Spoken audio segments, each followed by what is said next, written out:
Hello everyone, so the game that we're playing today is Day Survival. This game takes place after nuclear fallout in Russia. The game goes on for so long. There are so many quests to do, there are so many cities to scavenge. There are actually thousands upon thousands of actual real cities in Russia that you're scavenging. So if you like that type of a game, this is the game for you. I love those types of games. So to be honest, on my top list of games, this is probably at least within my top 3. So what I'm going to do is I'm going to hit new game. Now I do play a few different profiles. I play a profile in real life. I also play a profile on super hard. But I guess, to be honest, I'm more concerned about finishing my real life one before I can attempt the super hard, and I have yet to try online. So for this tutorial and this walkthrough, we're just going to hit sandbox. Now, I have the option to use premium set because I have actually paid for the premium game. Now, the reason I do this is very simple. I love the game. I love the game so much, I want to help support the developers of the game, so I pay for it. Also, premium version allows you to save anywhere. Now, saving is very important. If you're a gamer, you already know how much it sucks when you haven't saved and you've died. And then you have to go back for the last 15, 20 minutes just to get back to the spot that you died at. So in the premium set, you can save anywhere, and it is so important to save. So if I die, I really just load up my previous game, which is probably only about 4 or 5 minutes from where I've just died from. So anyway, for this one here, I'm not going to use the premium set only because it kind of cuts off that first little walkthrough that I would actually like to go through with you. So the first few quests on that, it also, premium set gives you a few coins that you can use to buy items, and premium set also allows you to use different kinds of markers to mark certain areas, which I do use. So let's just hit start here. I don't remember anything. What happened here? Who am I? Again, this game is huge. This is an actual example of the map. There are over thousands of cities.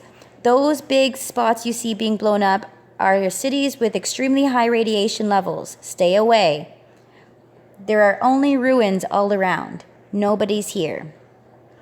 So now this is going to take us through a walkthrough. So pretty much this is where we're going to start here. I have to concentrate. I have to decide what to do. So it wants you to open your quest, which is located at the bottom left next to character. You'll see it blinking here. I don't remember anything. There's nobody here. I have to find someone. So tap the map button to choose the direction and tap the go to start your journey.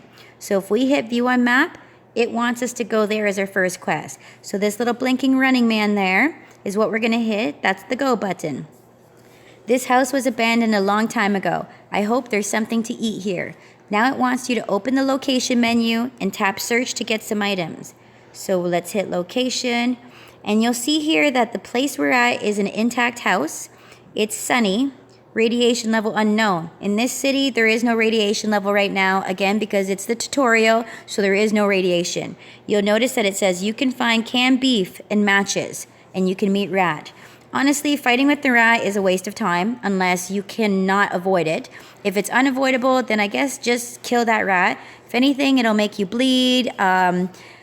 Yeah, pretty much it's a waste of time though. If you're going to hunt for an animal, hunt for something like a wolf that actually has meat that you can use and fry and eat. Eating rat meat I think is already disgusting in real life. I guess if it ever came to it, we'd see where we go then. But right now, I can eat canned beef instead. So let's hit search. This is how you search for items. You scavenge by searching different homes, different areas, different cities. So it says I need to pick up what I found. So let's pick up all. I'm starving. Maybe I could get my memory back if I ate something. So now it's saying to open the inventory, choose the canned beef, and tap the eat button. So to the right of the time here, that flashing inventory, we're going to choose canned meat, and we're going to eat it. From looking around, I can see that this town is abandoned. If I want to find people, I have to get more food. Now it wants us to go to the canteen. So let's view it again on the map. There's the canteen. Let's hit this little running man here and go. When I came closer to the canteen, I heard dogs bark in the distance. I need to hurry. So now it wants you to search the canteen and take all the items. So we're going to hit location. Now again, you can see that we can find here buckwheat grains, rusks, dirty water, and can. So let's search until we take everything. you'll notice that's changed to nothing left. That's how you know you've completely scavenged an area, is if you see nothing left. Now let's pick up what we have. The sun has already reached its zenith. In a few hours, the streets will be full of beasts, far more dangerous than dogs. I have to find some stuff to make camp outside the town. Now it wants you to go to the construction site. So let's view that on the map. And let's hit our running man. This construction site looks promising. Here, I'll find something to make a camp. Search the construction site.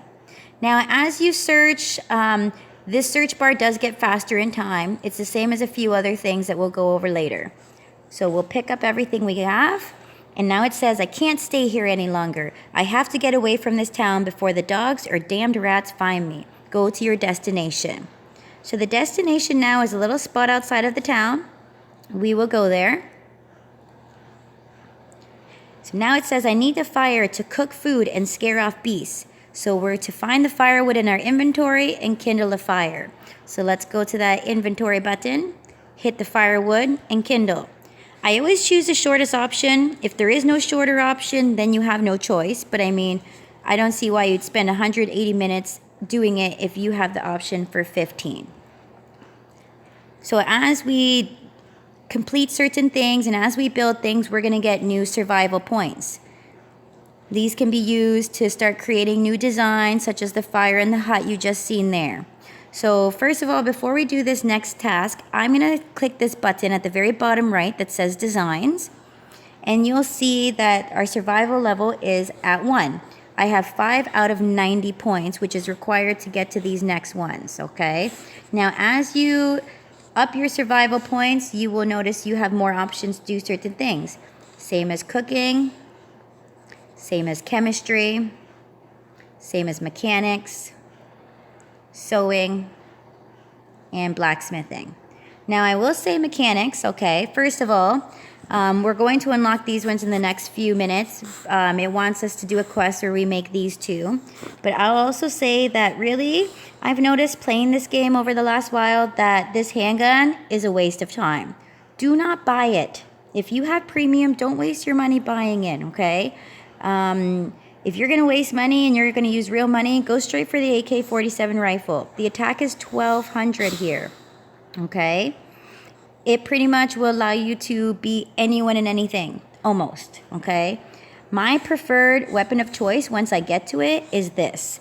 The Molotov cocktail is 1,300 attack points, and it really requires little to nothing to make.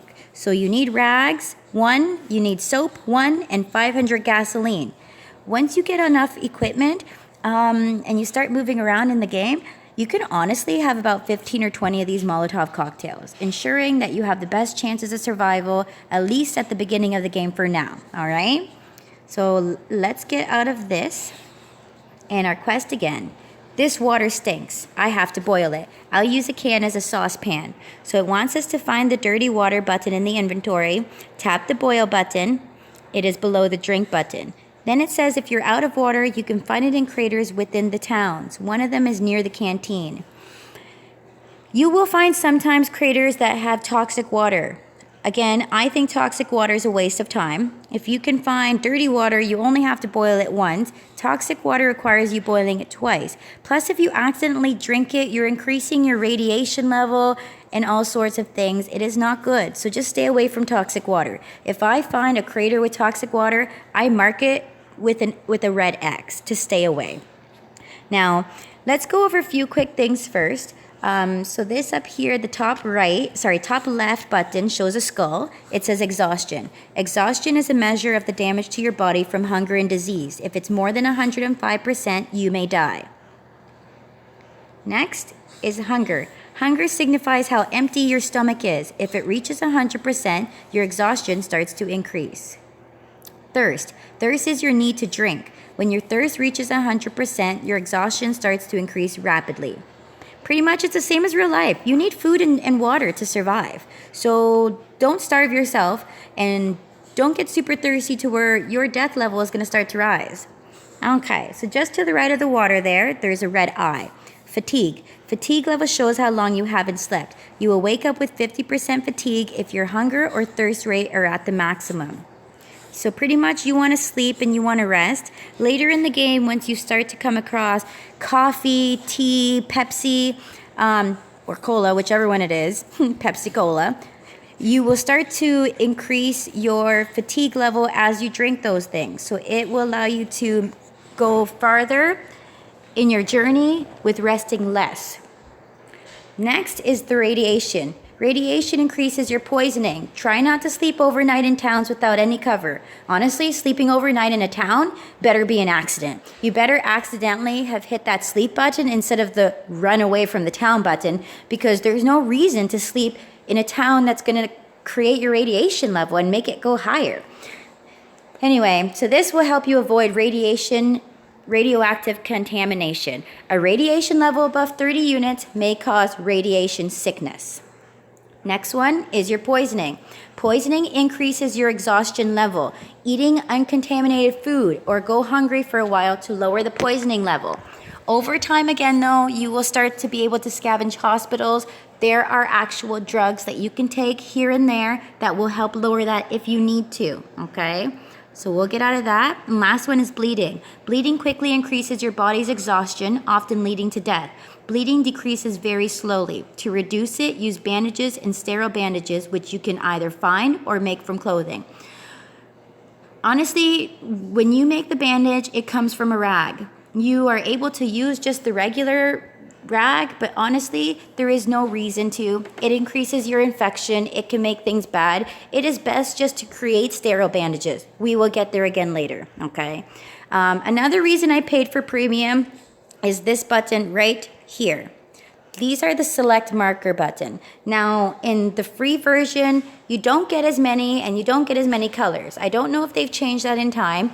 I have noticed over playing it the last few months to almost a year on and off that the graphics have become better.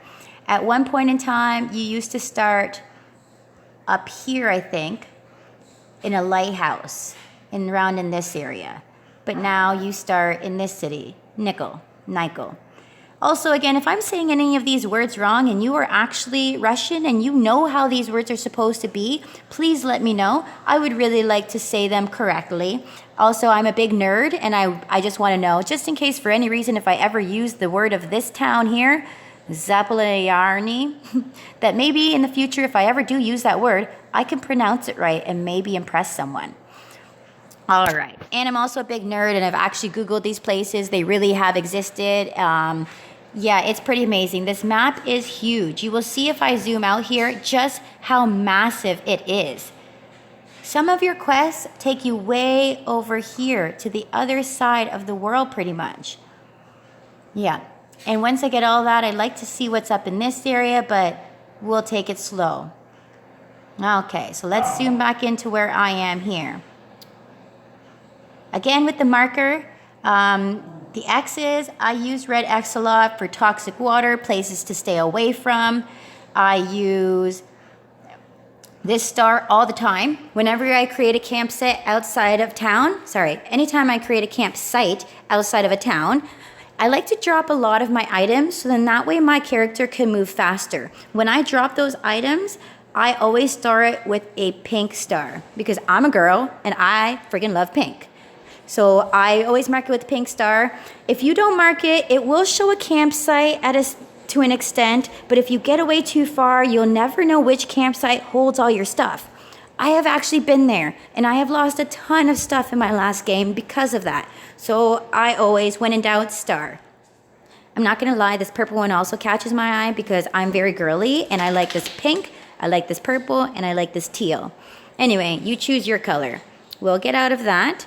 I do use a few other ones, but not as much. I do use the gas one. I hit green for gasoline, red for the diesel. You'll know why later on in time because that's what color the jugs actually are. So anyway, let's go back to our original quest here. The water stinks, we have to boil it. So we'll go to inventory. This is we've kindled just in case here. Now, this is our dirty water. Right below the drink is the boil button. As you boil water, this button becomes a lot faster as well, to the point where you don't even see that boiling bar anymore. I could boil some buckwheat. A hot meal is exactly what I need right now. Now it wants you to find the buckwheat in the inventory and tap the boil button.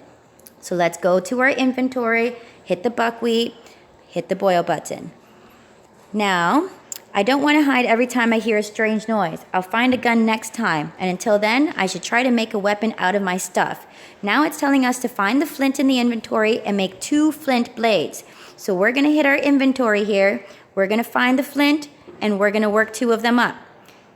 This bar, workup bar, also gets faster the more you work up flint and the more your survival levels increase. See, here we go. New mechanic level, standard crossbow, crossbow bolt.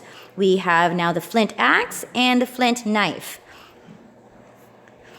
So now it's telling us to select the mechanic category, open the flint axe design and craft it, and then do the same with the knife. So at the bottom right there where it was showing all of our survivals, we're going to hit mechanics, we're going to hit flint axe. You'll see it shows you what's required to make the item. So 1 firewood's required, 1 flint blade is required, and 1 glue or insulating tape is required.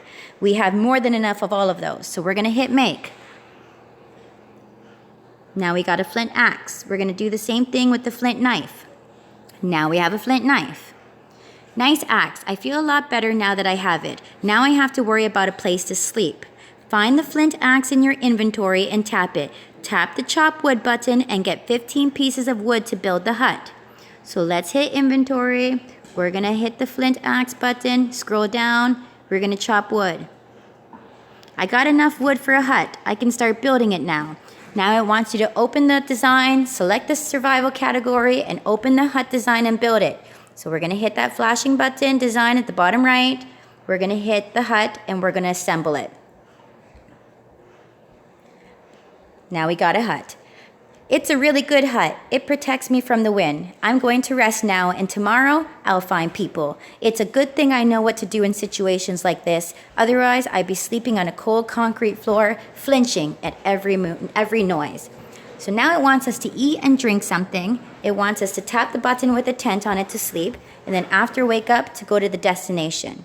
It also shows a little tip down at the bottom. In a camp with fire in a hut, your character needs less time for sleeping, which is really good to know in case your fatigue level up here goes anywhere from 150 to 200. Also need to know that if it is extremely high, you're only going to wake up with 50% of your energy, which we will go through in just a minute here. Okay, so let's get out of this. We're going to go to inventory. I'm going to boil the rest of my water here.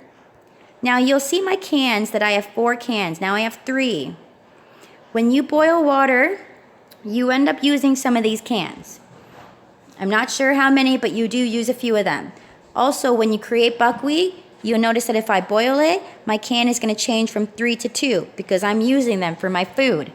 It is so important to make sure that you have enough cans, okay? Yeah, let's boil the last one. There. It's so important to make sure you have enough cans. You're going to find so many of them, and you're going to try and drop so many of them. But when you do drop them to lighten your load, make sure that you at least keep a few of them. Otherwise, you can't even boil clean water, and it sucks. So let's eat the cooked buckwheat. Let's have a drink of some food. And then I'm going to hit this button at the bottom right here with this camp around it. And I'm going to hit sleep. So now you notice my character is sleeping. In time, you will probably cross an electronics store and be able to pick up an alarm clock, which will allow you to wake up whenever you absolutely want to. Okay, so now we're done that. After wake up, go to the destination. So let's view on the map. Our next destination is here in the town of Zapolyarny. Okay, so let's head over there.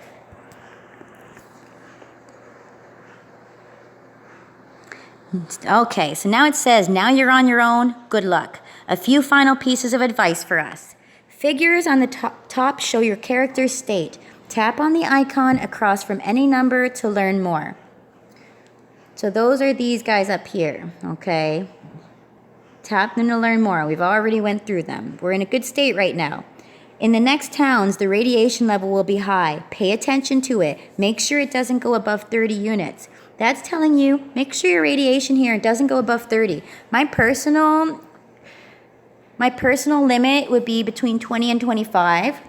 Especially if you have a lot of items with you, you're going to be weighed down, which will make you move slower. So if you never go above the 25 at least, it will give you a few extra seconds to get yourself the hell out of that town. So let's hit OK there. Get more food and water before starting a long trip. Oh, missed one right here. Try not to move or search at night. You could easily break your limbs. That is so important. If you're going to move or search at night, have light with you. First, you can make a torch, but eventually in time, you're going to get a flashlight from an electronics store or something, and then there's no reason to not search and do it at night. As long as there's light, you won't break your limbs and you won't dislocate certain limbs. It does suck when you do get there. If you do end up breaking a limb or dislocating an arm or shoulder or something like that, which does happen in this game, you can't use your transportation. You can't even use your bike for certain things. You can't use a motorcycle for certain things. And then you have to sit there and wait days while it actually heals itself. And you're restricted now to only moving within the few close towns or not getting back on your quest. So just try to, if you search at night and you have to, have some light with you. Your character may faint if you don't let them rest frequently enough. That is true. I'm not gonna lie. I've gone up to up to 200, and I think maybe at a certain point there, my character did try to start sleeping. Fortunately, I had an alarm clock, so I was able to wake up and get the hell out of the town. So then I can sleep outside of town, not create my radiation level, and not get my poisoning up. So last one here, or two more. Don't get close to the water if you don't have a raft. Crossing water sucks if you don't have a raft. If you have a raft, you go pretty fast, you go at a normal speed, but if you go to choose the water, you're pretty much like swimming across it, I guess, and you go so slow. Okay, a lot of times it's easier to go all the way around the water looking for a bridge or the crossway instead of actually going across the water. And also there are mutant fish in there. Mutant fish. Fish is plural one. So there are mutant fish in there as well. And if you don't have a good, strong enough level, you can get seriously injured. You're also in the middle of water. You're kind of screwed from there. Okay. Think before you act and you'll live longer. That is very, very true. My number one piece of advice that is missing on here, okay, is for the premium players who are allowed to save at any time. Save, save, save. There is no reason not to save. And if you're a true gamer, you've already done it, where you have beaten certain things and forgot to save, and then you have to go back and do it all over again. You already know by now how much that sucks. So whenever you can, save. If you die, you could just load from your last previous game, which is probably just going to be a few minutes out from where you just died, okay? That is my number one piece of advice, is save, save, save. All right. So now this is our new quest here. But I think what I'm going to do is I'm going to stop this walkthrough now. I'm going to load up my premium version one, only because it gives me a few extra items, and at the same time I'm starting off in the middle of the city right here. Right here. And then we'll be able to continue from there. Okay? So goodbye. Thank you for watching my video. See you soon.